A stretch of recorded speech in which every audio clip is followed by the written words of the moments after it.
করে, নাস্তিক হয়ে যা, মুরতাদ হয়ে যা, তাদের দালালি যারা করে এরা সকলে আমলনামা বরবাদ করে জাহান্নামী হয়ে যাবে। কথা বলেন ঠিক কিনা? সুতরাং নাস্তিকদের পক্ষে থাকা, নাস্তিকদের পক্ষে এই প্রশ্নগুলোর জবাব দিতে গিয়ে মানুষজন না 4 ভাগে ভাগ হয়ে যাবে। 1 ভাগ বিনা হিসাবে জান্নাতি, আর 1 ভাগ বিনা হিসাবে কোথায়? জোরে বলেন কোথায় যাবে? জাহান্নামে যারা যাবে এরা হলো ওই সমস্ত লোক যারা বিনা হিসাবে জাহান্নামী, যাদের আমলনামার মধ্যে কোনো ভালো কাজ থাকবে না। এদের দলটা অনেক ভারী, সংখ্যা অনেক বেশি। উদাহরণ দিলে অনেক সংখ্যা দেওয়া যাবে, অনেক উদাহরণ দেওয়া যাবে। একটা মাত্র উদাহরণ আপনাদের সামনে দেই। তাদের একটা দল, একটা ফরিক হলো ওই সমস্ত ব্যক্তি যারা নাস্তিক, মুরতাদ, এদের আমলনামার মধ্যে কোনো আমল থাকবে না, এরা বিনা হিসাবে জাহান্নামে চলে যাবে। নাউজুবিল্লাহ। নবী আকরাম সাল্লাল্লাহু আলাইহি ওয়াসাল্লাম হাদিসে পাকের মধ্যে বলেন, আল্লাহ তাবারাকা ওয়া তাআলা যখন কিয়ামতের ময়দানে হিসাব নেওয়ার জন্য বিচারকের আসনে বসবেন, ঘোষণা দিবেন, লিমানিল মুলকুল ইয়াউম লিল্লাহিল ওয়াহিদিল কাহ্হার। কাহ্হার সিফাত ধারণ করে, ভয়ঙ্কর মূর্তিমান সিফাত ধারণ করে আল্লাহ তাবারাকা ওয়া তাআলা বান্দার সামনে উপবিষ্ট হবে। আল্লাহর সামনে হিসাব নেওয়ার জন্য বান্দাকে দাঁড় করাবেন। নারী পুরুষ সকলে হিসাব দেওয়ার জন্য ওই ময়দানে দাঁড়াবে। একজন মানুষও আল্লাহ তাবারাকা ওয়া তাআলার কাছে হিসাব দেওয়া পর্যন্ত, প্রশ্নের উত্তর দেওয়া পর্যন্ত পা উঠাতে পারবে না, কদম উঠাইতে পারবে না। নবী যেন আমার এই প্রশ্নের জবাব দিতেছেন, কোন প্রশ্নের উত্তর নেবেন, কিসের উত্তর নেবেন, কিসের হিসাব নেবেন? নবী বলতেছেন, 1 নাম্বার আল্লাহ তাবারাকা ওয়া তাআলা জিজ্ঞাসা করবেন, আন উমরিহি ফিমা আফনা। আমি আল্লাহ তাবারাকা ওয়া তাআলা তোমাকে একটা নির্দিষ্ট হায়াত দিয়েছিলাম। তোমার হায়াতটা হয়তো 50-এ গিয়ে শেষ হয়েছিল, অথবা 60-এ গিয়ে শেষ হয়েছে, অথবা 70, অথবা 80, অথবা 100, অথবা হায়াত তোমার কাছে মনে হইতেছে তুমি একেবারে কম, অল্প বয়সে তুমি মৃত্যুবরণ করেছো। যে কয়দিনই তুমি বেঁচেছো ওই কয়দিনের হায়াত তুমি কোন কাজে ব্যয় করেছো? 1 নাম্বার হিসাব, হায়াত কোন কাজে ব্যয় করেছো। 2 নাম্বার প্রশ্ন আল্লাহ বলবেন, ওয়ান ইলমিহি ফিমা আমিলা। তুমি দুনিয়াতে কি পরিমাণ শিখছো, কি পরিমাণ মানছো, কতটুক তোমার জানা ইলম ছিল, কতটুক তুমি সেই ইলম অনুযায়ী আমল করেছো। আমি আপনি এখানে যারা বসা আছি, আমাদেরকে যদি প্রশ্ন করা হয় নামাজ ফরজ না ওয়াজিব, কথা বলেন না কেন? আমরা সকলে এক বাক্যে উত্তর দিব, নামাজ হলো ফরজ। মুসলমান নামাজ পড়ুক আর না পড়ুক, নামাজ যে ফরজ জানে কি জানে না? কথা বলেন, জানে কি জানে না? মুসলমানও জানে, হিন্দুও জানে, খ্রিস্টানও জানে, বৌদ্ধও জানে যে মুসলমানের জন্য নামাজ, জোরে বলেন নামাজ কি? আমি আপনি সকলেই জানি, কিন্তু মানি কতটুক? এই জন্য আল্লাহ দ্বিতীয় প্রশ্ন করবেন, কতটুক জানছো, মানছো কতটুক? 3 নাম্বার প্রশ্ন আল্লাহ তাবারাকা ওয়া তাআলা করবেন, ওয়ান মালিহি মিন আইনা ইকতাসাবা ওয়া ফিমা আনফাকা।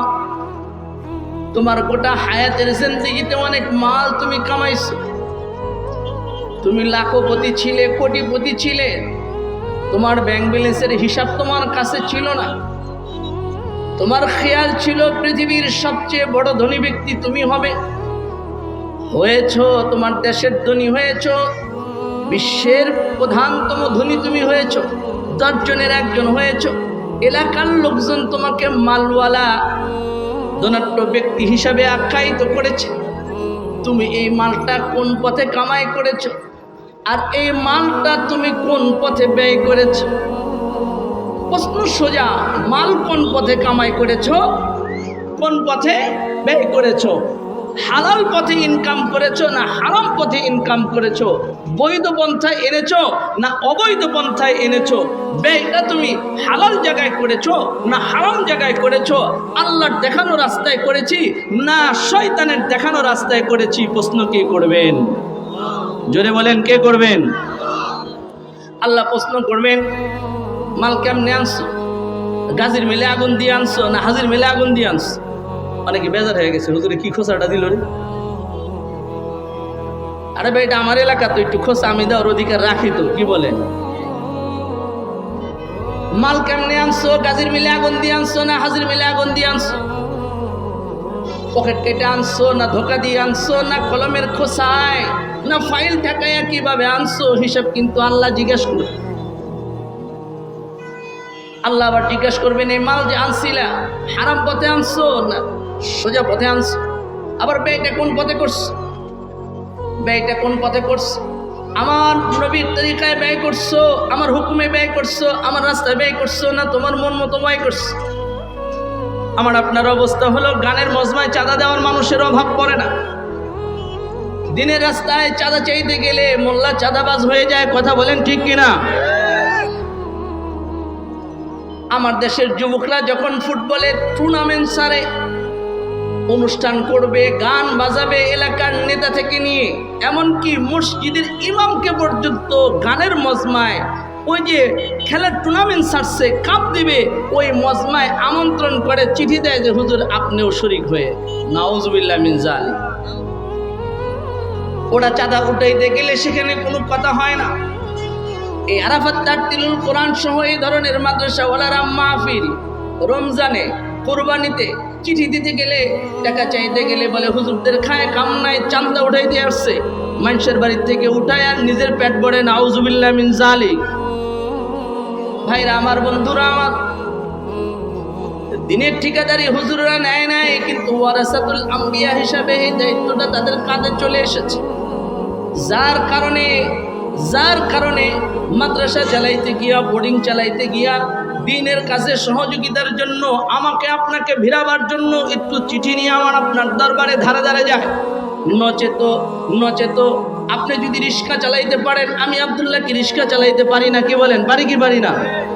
একজন রিক্সাওয়ালা যদি রিক্সা চালায় তার ইনকাম করতে পারে, একজন হুজুরও রিক্সা চালায় তার পরিবার চালাইতে পারে।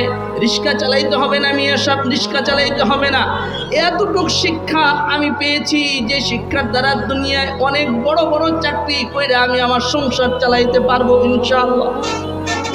সুতরাং প্রশ্ন আল্লাহ তাবারক ওয়া তাআলা করবেন, মাল কিভাবে আনছো, কোন পথে ব্যয় করেছো? এরপরে আল্লাহ প্রশ্ন করবেন, ওয়ান জাসাদিহি ফিমা আবলা, আমি যে তোমাকে সুস্থ সবল একটা দেহ দিয়েছিলাম, এই দেহটা দিনের কোন কাজে তুমি লাগাইছো? প্রশ্ন ক্লিয়ার? এক নাম্বার প্রশ্ন কি সম্পর্কে? হায়াত সম্পর্কে। 2 নম্বর প্রশ্ন মাল এলেম সম্পর্কে। 3 নম্বর প্রশ্ন মাল সম্পর্কে। 4 নম্বর প্রশ্ন সুস্থ সবল দেহটা আমি আল্লাহর কোন কাজে ব্যয় করেছি? এই প্রশ্নগুলোর জবাব দিতে গিয়ে মানুষজন 4 ভাগে ভাগ হয়ে যাবে। 1 ভাগ বিনা হিসাবে জান্নাতি, আর 1 ভাগ বিনা হিসাবে কোথায়? জোরে বলেন, কোথায় যাবে? জাহান্নামে যারা যাবে এরা হলো ওই সমস্ত লোক যারা বিনা হিসাবে জাহান্নামী, যাদের আমলনামার মধ্যে কোনো ভালো কাজ থাকবে না। এদের দলটা অনেক ভারী, সংখ্যা অনেক বেশি। উদাহরণ দিলে অনেক সংখ্যা দেওয়া যাবে, অনেক উদাহরণ দেওয়া যাবে। একটা মাত্র উদাহরণ আপনাদের সামনে দেই। তাদের একটা দল, একটা ফরিক হলো ওই সমস্ত ব্যক্তি যারা নাস্তিক, মুরতাদ, এদের আমলনামার মধ্যে কোনো আমল থাকবে না, এরা বিনা হিসাবে জাহান্নামে চলে যাবে। নাউজুবিল্লাহ।